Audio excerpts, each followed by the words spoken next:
Before I share today's message, I need to tell you every one of you something. Ketika saya mempersiapkan pesan ini, yang hari ini saya akan sampaikan, I'm really blessed. Saya sangat diberkati ketika saya mulai baca firman, saya mulai pelajari tentang kisah ini khususnya. Saya sangat diberkati, padahal saya mungkin udah khotbahkan ini sebelumnya dari pasal ini, tetapi saya belum menemukan makna yang begitu luar biasa seperti yang Tuhan sudah singkapkan. Dan saya rasa saat-saat inilah saat-saat dimana kita lebih perlu firman, lebih daripada sebelumnya. Karena saat-saat inilah saat-saat dimana kita mendengar begitu banyak hal-hal yang keliru. Begitu banyak hal-hal yang menakutkan. Saya ingat beberapa saat lalu saya lagi perlu belanja kebutuhan sehari-hari. Kita datang ke sebuah pusat perbelanjaan. Saya sama anak saya, sama istri saya. Saya dan istri saya pakai masker, tapi anak saya Noah, dia umurnya di bawah 2 tahun, dia gak pakai masker. Dan ketika kita mau masuk pusat perbelanjaannya, security-nya bilang, "Pak, Bu, kok anaknya gak dipakein masker?" Saya bilang saat itu, "Oh, karena susah untuk dia dipakein masker, dia bisa memberontak, dia nggak suka." Akhirnya orang itu membiarkan kita masuk walaupun dia agak ngedumel. Dari situ saya berpikir, jangan-jangan memang saya yang salah ya, anak saya nggak pakai masker ya. Jangan-jangan saya kurang bertanggung jawab sebagai orang tua ya, anak saya nggak saya pakai masker ya. Tetapi saya nggak mau langsung percaya sama perasaan saya nggak langsung percaya sama apa kata orang. Jadi saya buat research. Saya cari di Google dari website-website yang terpercaya. Dan saya temukan begitu banyak resource yang bilang bayi di bawah 2 tahun itu berbahaya kalau pakai masker atau face shield. Karena ketika mereka pakai masker atau face shield, asupan oksigennya kurang. Jadi itu sangat berbahaya sampai bisa mematikan. Dan di situ saya lihat, wah, berarti penting untuk kita mendengar kebenaran saat-saat ini lebih daripada saat-saat apapun juga. Karena terlalu banyak dusta yang beredar zaman ini. Dan kadang-kadang bukan dusta yang disengaja. Saya yakin ketika security-nya bilang sama saya, "Pak, anak Bapak harus pakai masker," itu bukan karena dia punya niat untuk berbohong, tapi hanya karena dia nggak tahu, karena ketidaksengajaan. Dan saya yakin banyak informasi-informasi yang beredar yang tidak meyakinkan. Bukan cuma termasuk pandemi, virus, penyakit, tetapi juga soal keuangan, soal isu-isu sosial dan ras, soal isu-isu politik dan sebagainya. Dan kemana kita bisa berpegang? Satu yang tidak pernah berubah, satu yang selalu kita bisa andalkan adalah firman Tuhan. Dan saya percaya bahwa firman menjadi penuntun kita, pembimbing kita. Dan pada saat ini yang saya akan share bagi setiap saudara. Esensi dari iman. The essence of faith. Inti dari iman itu apa? Esensi dari iman itu apa? Apakah dengan ngomong saya percaya, artinya saya beriman? Apakah dengan kita bilang saya percaya, udah bisa dibilang kita orang beriman? Nah, ini yang kita akan pelajari. Mari kita sama-sama buka 2 Raja-Raja pasal yang ke-5. Ayat yang pertama sampai ayat yang ke-16. 2 Raja-Raja pasalnya yang ke-5. Ayat yang pertama sampai ayat yang ke-16. Saya harap setiap saudara yang sedang menyaksikan, saudara juga pegang Alkitab, buka Alkitab dan mengikuti sama-sama ya. Karena ini cukup banyak ayat-ayat yang kita akan baca supaya saudara juga mengerti secara penuh apa isi teksnya.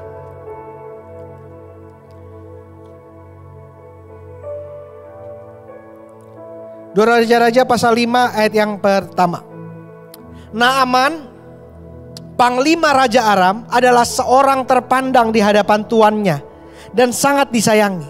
Sebab oleh dia Tuhan telah memberikan kemenangan kepada orang Aram. Tetapi orang itu, seorang pahlawan tentara, sakit kusta.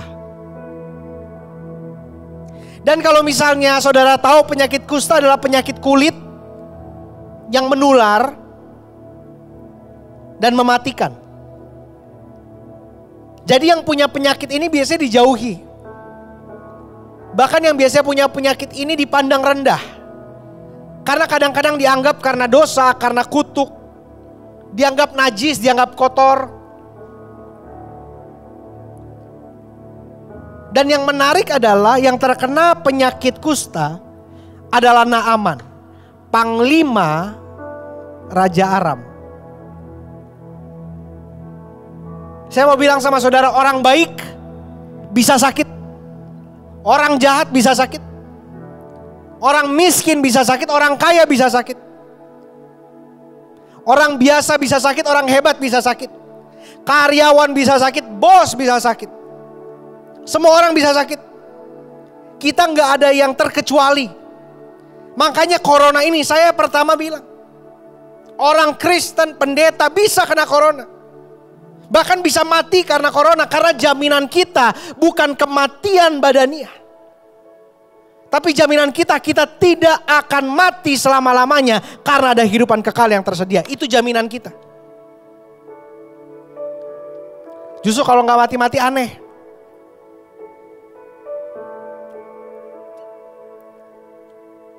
Siapapun kita, sehebat apapun kita, ada saat-saat di mana masalah, tantangan yang Tuhan izinkan hanya membuktikan kepada kita bahwa kita tidak memegang kendali segala sesuatu. Dia panglima Raja Aram, harta punya, kekuasaan punya, otoritas punya. Tapi satu yang dia nggak punya, kendali atas kehidupannya. Ada saat-saat Tuhan harus sadarkan pada kita bahwa Tuhan yang pegang kendali hidup saya, bukan saya. Ada saat-saat Tuhan mengajarkan kita bahwa He is God over our life. Kita pikir kalau saya sakit saya cukup ke dokter, so dokter bisa selesaikan. Ada saatnya dokter angkat tangan tuh. Ada saatnya semua pintu yang kita harapkan tertutup. Ada saatnya jalan keluar yang kita pikir akan menyelesaikan masalah kita, mengecewakan kita. Orang-orang yang kita harapkan ada bersama-sama dengan kita, tidak meninggalkan kita, mereka juga meninggalkan kita kok. Karena Tuhan membuktikan kehidupan ini sia-sia kalau gak bergantung sama Tuhan. Penyakit, masalah keluarga, resesi ekonomi, semua menjadi bukti bahwa bukan kita yang mengendalikan kehidupan kita, tapi hidup kita di tangan Tuhan. Kita jadi sadar, oh iya ya. Selama ini mungkin saya sibuk kerja sampai saya gak sadar. Saya pikir segala sesuatu ada hitung-hitungannya. Saya kerja sekian jam, dapat gaji sekian jam. Kalau sakit ke dokter ada tunjangan sekian. Kita gak bisa ngitung-ngitungnya. Kadang-kadang kita hitung-hitungan kita gak ada artinya.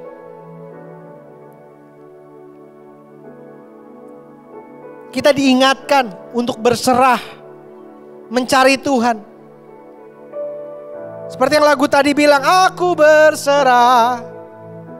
Kita diingatkan untuk berserah kepada Tuhan. Makanya ini yang saya bilang, jangan pernah kita sebagai orang Kristen menyelipkan Tuhan dalam kehidupan kita.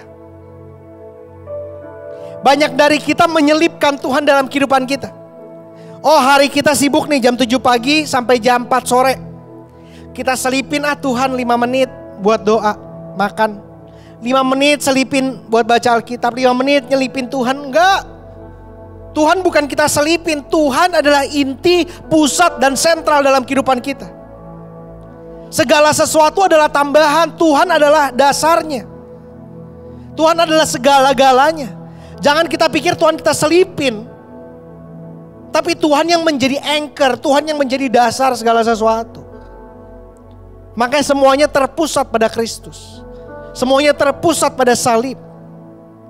Fokus kita yang terutama bagaimana bukan saya sukses, bukan bagaimana saya bisa hidup kaya, tapi bagaimana saya menyenangkan Tuhan. Itu fokus kita yang terutama. Bahkan fokus kita bukan bagaimana saya bisa nyenengin keluarga. Kenapa saya bilang fokus kita bukan nyenengin keluarga? Fokus kita menyenangkan Tuhan dulu, baru menyenangkan keluarga kita. Kalau fokus kita menyenangkan keluarga dulu, kita rela melangkahi aturan Tuhan. Kita rela korupsi, curang demi bawa anak-anak kita ke luar negeri. Demi beliin istri kita tas mewah. Demi pindah ke rumah mewah, padahal menyakiti hati Tuhan semua yang kita lakukan. Selanjutnya coba kita lihat. Orang Aram pernah keluar bergerombolan dan membawa tertawan seorang anak perempuan dari negeri Israel. Ia menjadi pelayan pada istri Naaman. Berkatalah gadis itu kepada nyonyanya, sekiranya tuanku menghadap nabi yang di Samaria itu, maka tentulah nabi itu akan menyembuhkan dia dari penyakitnya. Nah, ini yang gak diberitakan, kisah Naaman. Semua tahu kisah Naaman, dia sembuh dari kustanya. Tapi kisah Naaman tidak bermulai dari Naaman. Kisahnya bermulai dari iman seorang gadis Israel. Seorang pelayan, seorang budak yang menjadi tawanan, yang melayani dia. Orang yang tidak terpandang, bahkan namanya aja gadis ini gak tertulis. Dia gak anggap gak penting. Tapi tanpa dia, Naaman tidak akan menerima kesembuhan. Tanpa dia, iman Naaman tidak akan timbul.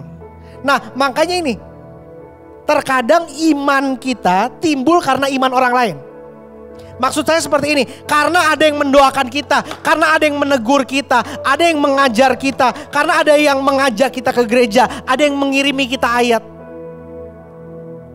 Kadang-kadang iman kita timbulnya karena iman orang lain. Mungkin karena guru sekolah minggu kita, karena pendeta kita, karena orang tua kita. Kita jadi beriman karena mereka menuntun kita kepada iman. Dan ingat, gadis ini gadis biasa, orang yang gak dianggap. Tetapi saya mau bilang satu hal, kita tidak perlu menjadi hebat untuk bawa pengaruh. Gadis ini orang biasa tapi dia bisa mempengaruhi Naaman sampai ia beriman. Pada akhirnya Naaman bilang apa? Ia mengakui Allah Israel sebagai Allah yang hidup. Pastikan kita bisa dipercaya karena banyak orang akan mengandalkan kita. Mungkin kita gak sadar, tapi pastikan kita punya passion untuk dapat melihat orang mengenal Yesus. Kita punya hati untuk melihat orang diselamatkan.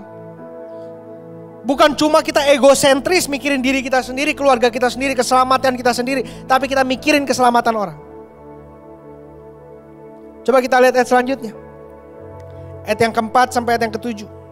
Lalu pergilah Naaman memberitahukan kepada tuannya. Katanya beginilah dikatakan oleh gadis yang dari negeri Israel itu. Tuannya Naaman siapa? Raja Aram. Maka jawab Raja Aram, baik, pergilah dan aku akan mengirim surat kepada Raja Israel.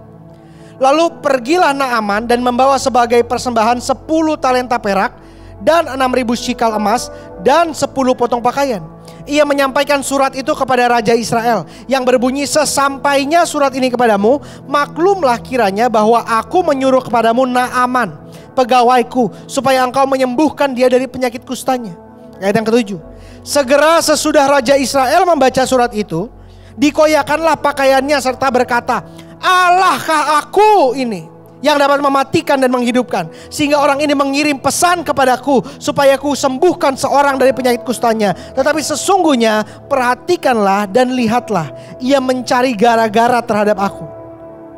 Jadi Raja Naaman pergi ke Raja Aram, dia bilang, katanya di Israel ada nabi yang bisa nyembuhin saya. Akhirnya Raja Aram menulis surat kepada Raja Israel yang mungkin tidak disebutkan, tapi mungkin zaman itu zaman Yoram. rajanya. Dan ketika Raja Israel mendapatkan surat itu, dia begitu ketakutan karena dia pikir, waduh, ini Raja Aram cari gara-gara. Kalau Naaman gak sembuh, bisa-bisa perang kita. Kok bisa ya Raja Aram buat seperti itu ya? Kok bisa ya Naaman buat seperti itu? Ini menarik gak sih? Di mana menariknya? Coba bayangkan. Raja Aram tidak mengenal Allah Israel. Tapi Raja Aram percaya dan beriman Allah Israel akan menyembuhkan Naaman. Raja Aram gak kenal Allah Israel. Gak tahu Allah Abraham, Ishak dan Yakub, gak kenal. Tetapi Raja Israel tahu. Raja Israel tahu Allah Israel. Mengenal Allah Abraham, Ishak dan Yakub. Mendengar semua perbuatan dari Allah. Tetapi panik, stres. Gak percaya, skeptis. Ragu, tidak yakin. Masa bisa orang gak percaya lebih beriman daripada orang percaya? Orang yang gak kenal Tuhan bisa lebih beriman daripada orang yang kenal Tuhan. Dan ini saya lihat secara langsung terjadi loh. Seringkali saya bilang gini, lebih gampang orang yang bukan Kristen terima mujizat daripada orang Kristen yang skeptis. Yang bilang, ah masa mujizat ada? Ah masa Tuhan bisa sembuhkan saya? Ah kayaknya gak bisa deh. Ya udah saya coba-coba deh.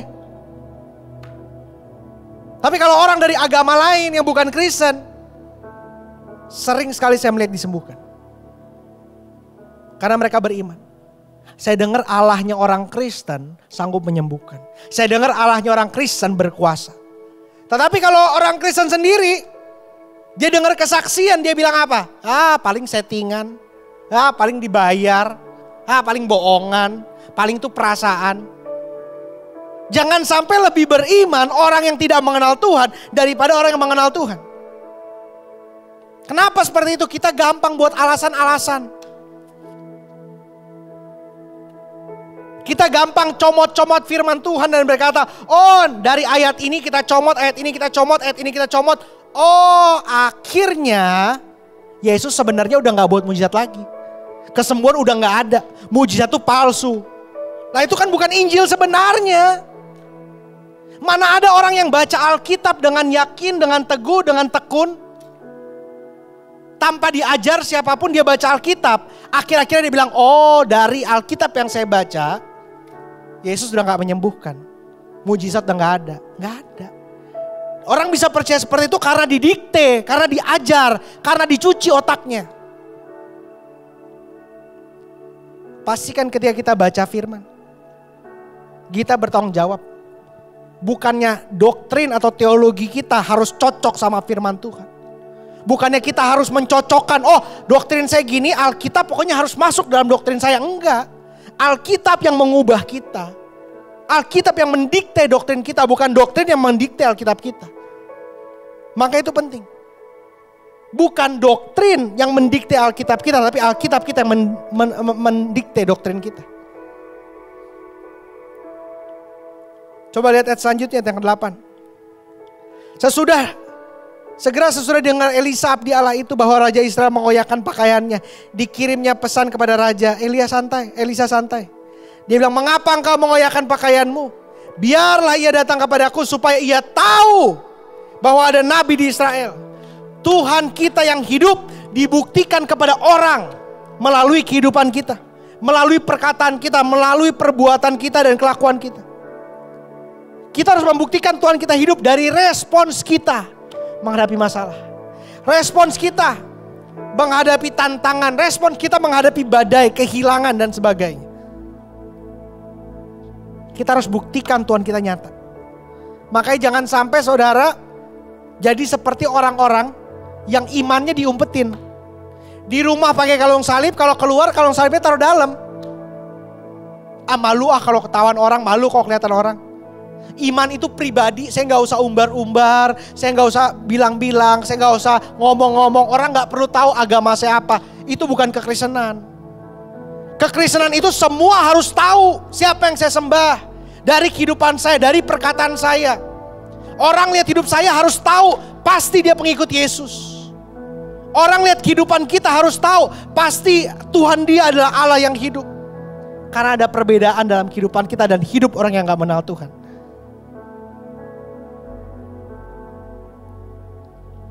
Coba kita lihat ayat selanjutnya, ayat yang 10 sampai yang 11.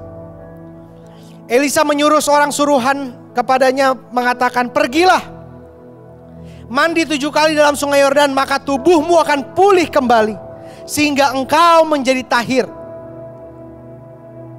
Ini menarik nih. Naaman udah datang jauh-jauh ya. Elisa bukannya keluar, tapi dia menyuruh orang suruhan. Ayat yang 11, tetapi pergilah Naaman dengan gusar, sambil berkata, aku sangka setidak-tidaknya ia datang keluar dan berdiri memanggil nama Tuhan Allahnya.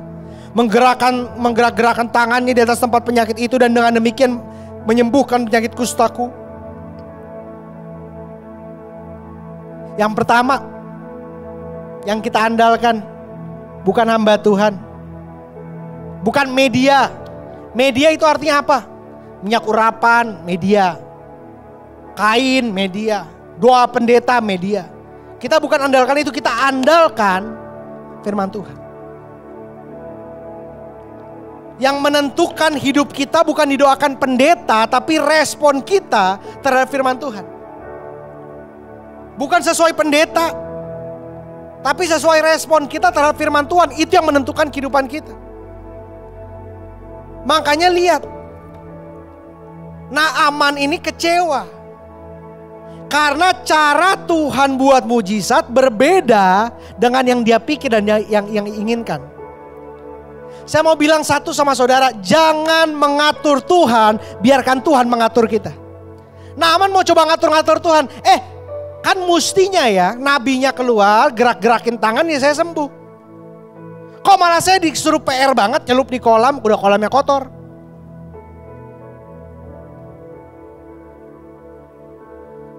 Jangan Tuhan yang harus ngikutin kita, kita ngikutin Tuhan. Kadang-kadang kita ngerasa seperti Tuhan, ya gak sih? Kita ngerasa seperti Tuhan, kita yang mau ngatur-ngatur dia. Tuhan buat ini dong, Tuhan harusnya kayak gini dong. Tapi enggak kok, kita bukan Tuhan.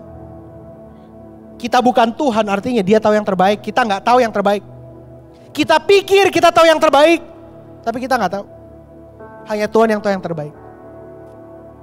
Makanya lihat ayat yang ke-12. Bahkan Naaman komplain gini. Bukankah Abana, Parpar, sungai-sungai Damsyik lebih baik dari segala sungai di Israel? Bukankah aku dapat mandi ke sana menjadi tahir? Kemudian berpalinglah ia dan pergi dengan panas hati. Dia bilang, aduh, emang gak ada sungai yang lebih bagus daripada sungai Yordan? Sungai-sungai ini aja. Pesan dan arahan Tuhan seringkali menguji kita, mendewasakan kita melalui prosesnya. Tuhan melihat hati kita, kesabaran kita, semangat dan pengorbanan kita.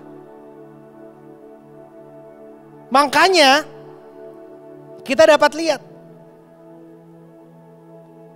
Yesus menyembuhkan orang-orang yang sakit yang datang kepadanya.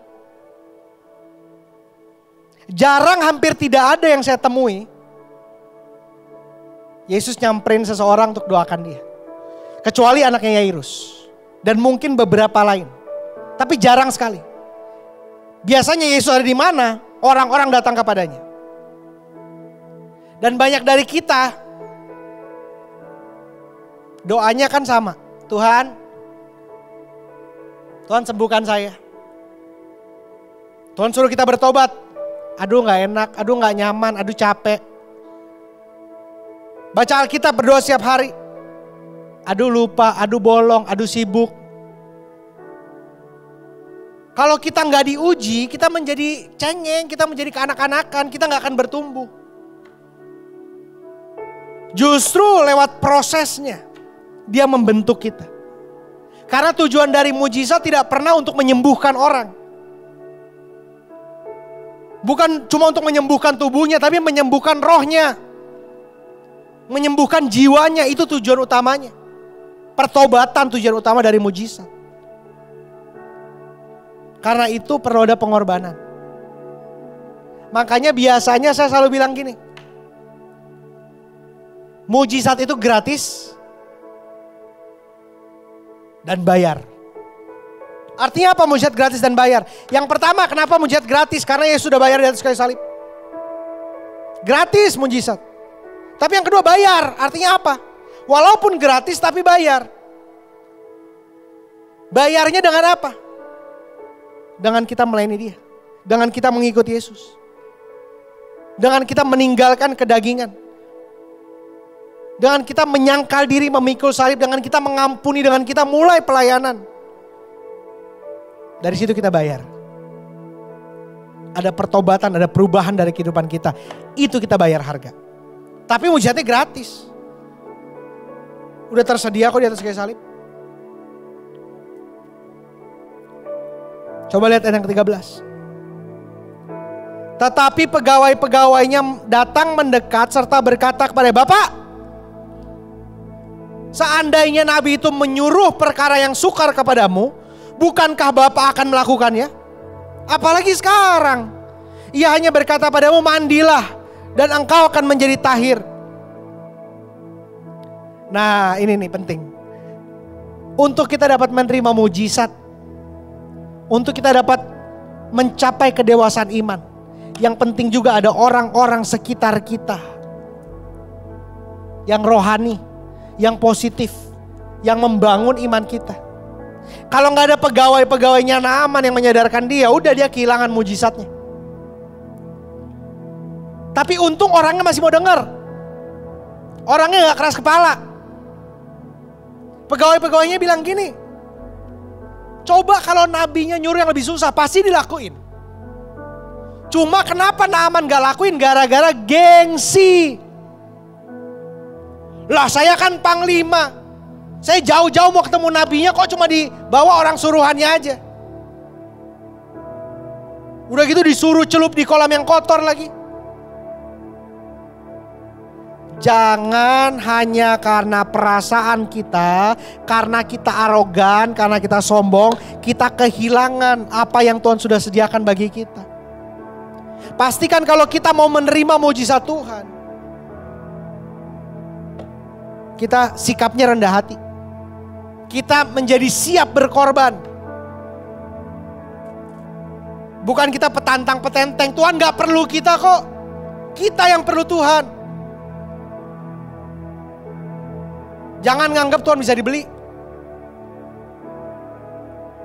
Soalnya seringkali jawaban utama kita, inti dan kunci dari pertobatan, cuma gampang baca Alkitab,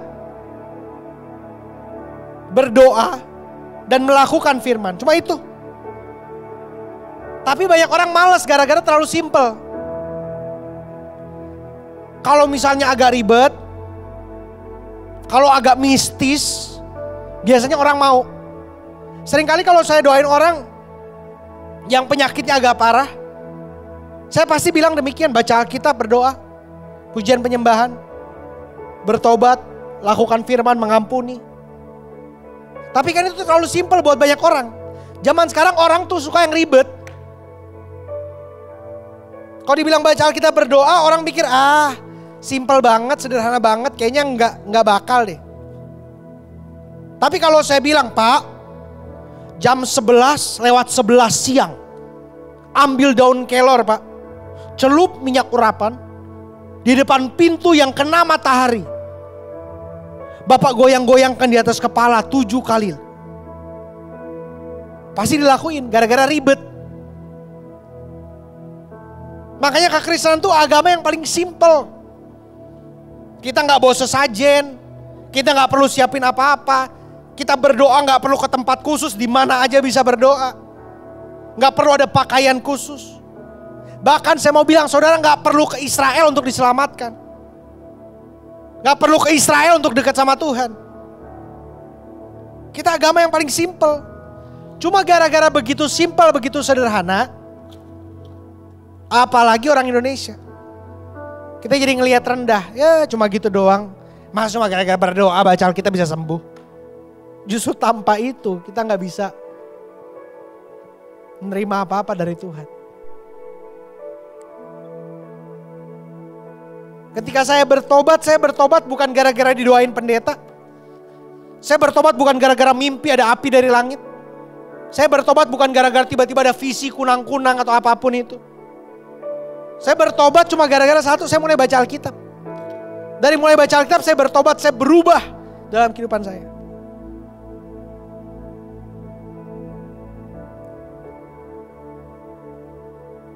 Jangan kita yang atur Tuhan, tapi biarkan Tuhan yang atur kita.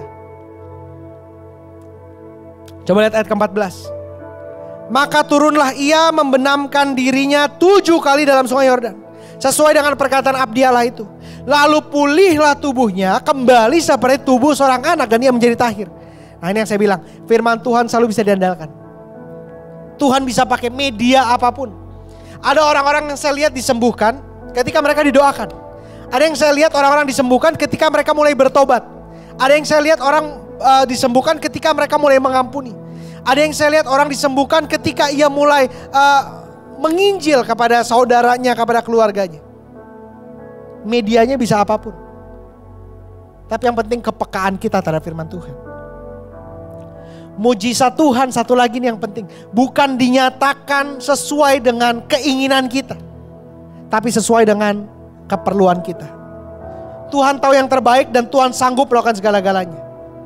Mujizat sebesar apapun yang saudara harapkan, yang saudara doakan, yang saudara minta dari Tuhan, gampang buat Tuhan, kecil buat Tuhan. Tapi Tuhan bukan sembarang memberi. Karena ini bukan murahan.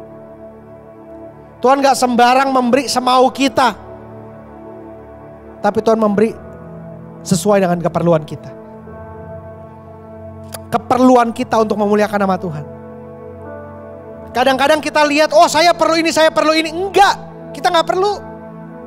Kita bisa hidup tanpa itu semua. Kita pikir kita perlu. Tapi yang perlu Tuhan sediakan dan Tuhan nyatakan. Kita lihat selanjutnya yang ke-15. Kemudian kembalilah ia dengan seluruh pasukannya kepada abdi Allah itu. Wah, Naaman udah sembuh nih. Setelah sampai, tampillah ia ke depan Elisa dan berkata, sekarang aku tahu bahwa di seluruh bumi tidak ada Allah kecuali di Israel. Wih, dia bilang apa? Seluruh bumi gak ada Allah kecuali di Israel. Dia sadar, dia yakin Allah Israel Allah yang hidup. Karena itu terimalah kiranya suatu pemberian dari hambamu ini. Nah, fokus kita adalah Tuhan yang terutama. Tuhan yang dimuliakan. Ketika kita menerima mujizat, pastikan kita bersyukur. Kita muliakan Tuhan. Dan kita adakan pertobatan dalam kehidupan kita, dalam keseharian kita.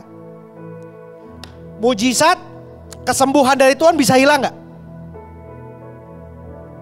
Bisa gak orang udah terima mujizat, sembuh, sakit lagi? Bisa. Bisa banget. Menerima kesembuhan bukan berarti gak mati-mati. Kita bisa sakit lagi. Namun terjadi karena beberapa hal. Yang pertama karena tujuan Tuhan dalam kehidupan kita sudah selesai. Yang kedua, karena kita jatuh dalam dosa, kita menjauh dari Tuhan. Yang ketiga, mungkin ada nazar yang kita gak tepati. Bisa gak sakit lagi? Bisa. Kita ke dokter aja sembuh bisa sakit lagi kok. Dari Tuhan juga kita sembuh bisa sakit lagi. Tetapi yang penting bagaimana kita menjaganya. Bukan menjaga kesembuhannya. Menjaga kehidupan kita. Menjaga hati kita. Jaga dengan bersyukur. Setiap hari. Situasi apapun. Muliakan Tuhan. Dan bertobat berbalik. Dan lihat Naaman di ayat yang 15. Setelah menerima mujizat, Naaman tergerak untuk memberi dan berkorban. Kalau kita sudah terima mujizat dari Tuhan, kita harus tergerak juga untuk memberi dan berkorban. Tidak selalu berkorban berarti kasih harta, enggak. Tapi mulai melayani Tuhan. mulai memberkati orang-orang sekitar kita, mulai menolong orang yang susah, mulai ikut pelayanan-pelayanan diakonia, mulai dalami firman, mulai beritakan firman, mulai menginjil. Itu artinya. Kalau kita udah dapat sesuatu dari Tuhan, kita pengen berkorban. Karena kita tahu, my life is not centered on me, but centered on Him. Dan yang terakhir ayat 16, coba lihat Elisa bilang apa. Naaman mau kasih pemberian. Elisa bilang gini, demi Tuhan yang hidup, yang di hadapannya aku menjadi pelayan, sesungguhnya aku tidak akan menerima apa-apa. Dan walaupun Naaman mendesaknya supaya menerima sesuatu, ia tetap menolak. Kenapa Elisa menolak pemberian Naaman? Karena ingat, Naaman bukan orang percaya. Naaman petobat baru. Naaman tadinya orang gak mengenal Tuhan. Nah, Elisa menolak agar Naaman tahu bahwa mujizat tidak bisa dibeli. Agar mujizat tidak bisa dibeli oleh uang. Saya banyak mendoakan orang sakit. Tetapi satu yang selalu saya jaga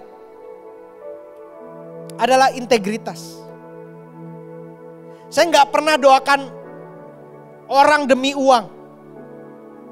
Beberapa kali saya diundang ke rumah dari gubernur, bupati, sampai pengusaha atau siapapun, pejabat-pejabat yang terpandang, untuk ke rumah mereka, doakan mereka. Saya tidak pernah mau. Saya bilang kalau mau didoakan, datang ke gereja atau datang ke ibadah. Siapapun yang datang saya doakan. Tapi saya nggak menjual diri dengan bilang, oh saya akan datang asal dibayar, asal diberikan ini. Saya mungkin agak keras ya. Tapi saya sering sekali berkhotbah kepada orang-orang yang pikir mereka bisa beli mujizat, mereka bisa beli kesembuhan. Saya selalu bilang, persetan uangmu ke neraka. Mungkin saya agak keras. Tapi memang ini integritas yang saya sudah janji, komitmen kepada Tuhan.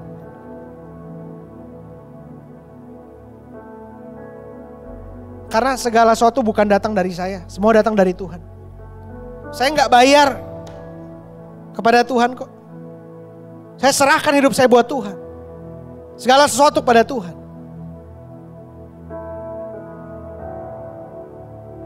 Karena itu saya percaya Tuhan yang harus dimuliakan, bukan saya.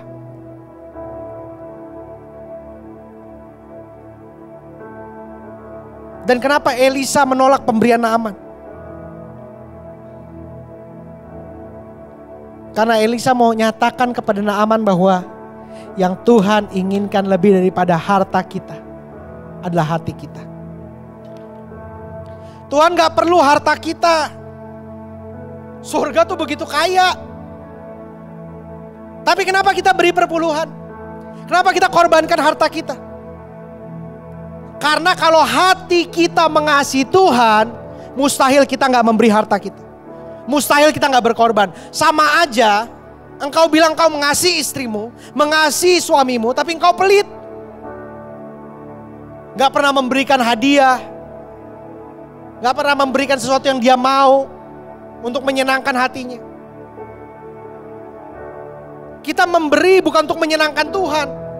Kita memberi sebagai proses diri kita, proses karakter kita. Mendewasakan kita bahwa kita tahu hidup ini milik Tuhan, karena itu saya kembalikan kepada Tuhan. Kalau dari harta aja kita gak kembalikan, apalagi hidup kita. Banyak orang anti perpuluhan, banyak orang anti persembahan. Cuma satu kata, pelit sebenarnya.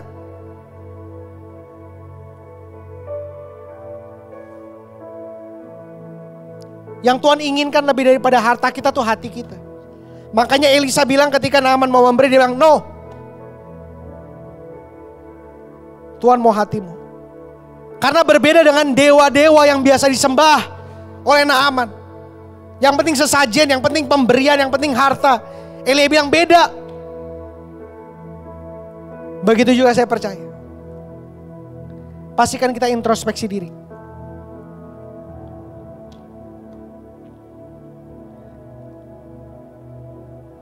Pastikan kita melihat apa dasar dari iman kita. Apakah itu karena Tuhan bisa buat sesuatu dalam kehidupan saya? Apakah Tuhan menjadi tambahan dalam kehidupan saya? Ataukah saya hidup karena Tuhan, saya hidup untuk memuliakan Tuhan? Jadikan Tuhan pusat dan sentral dari segala sesuatu. Bukan selipan dan tambahan dalam kehidupan kita. Tuhan itu bukan vitamin yang membuat kehidupan kita lebih baik. Tapi Tuhan memberikan kita hidup yang baru. Karena itu berserahlah, andalkan Tuhan, karena Tuhan tidak pernah mengecewakan kita. Rencana Tuhan yang terbaik walaupun kita tidak mengerti.